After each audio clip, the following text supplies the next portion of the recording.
I was depressed at a very, very young age, fascinated with death, wondering what it would be like to have a funeral. I never knew why I would think so darkly. And it took me a long time to figure out what was actually going on. When I was 12, I was bullied. I developed a social anxiety where I didn't trust other girls my age. Then one day, this girl who was popular started saying Demi should kill herself.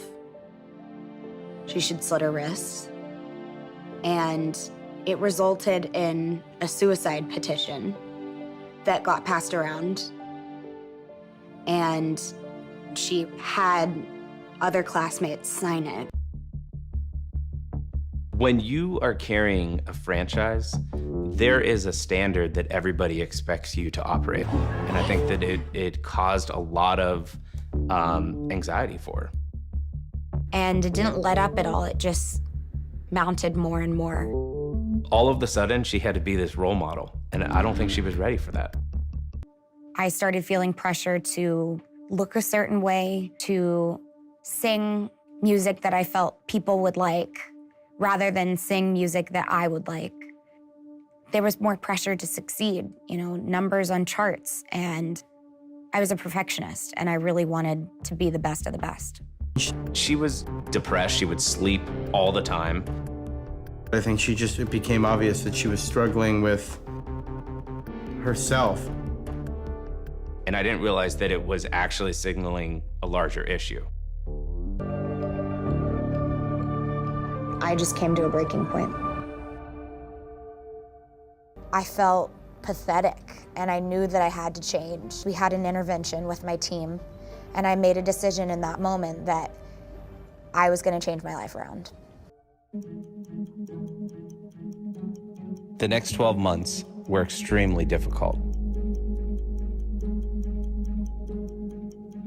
I was 18 when I first went into treatment. Demi was diagnosed bipolar when she checked into treatment the first time.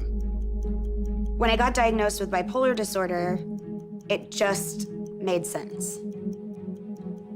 When I was younger, I didn't know why I would stay up so late writing and playing music. And then I learned about episodes of mania.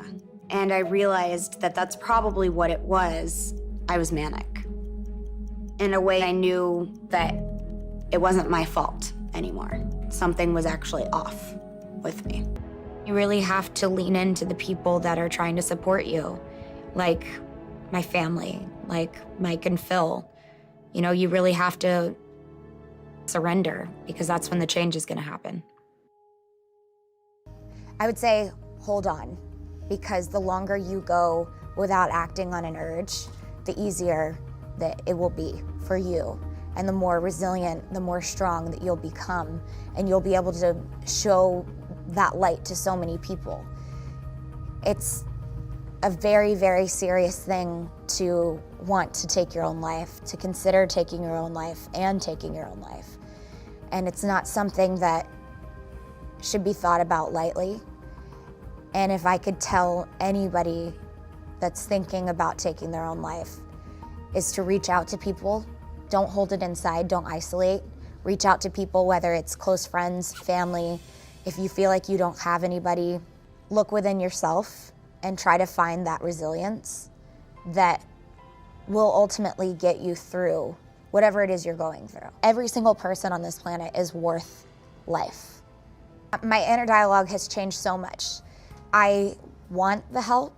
Therefore, when I look in the mirror and I see something that I don't like, I change that thought instantly into an affirmation, a self-affirmation, where I say, no, you're not gonna think like that. You are beautiful, you're worthy of love, and you're worthy of a happy and healthy life.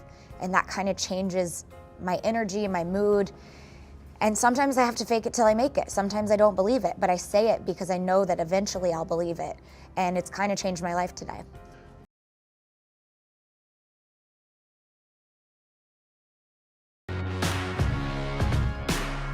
I've learned that the key to being happy is to tell your truth and be okay without all the answers.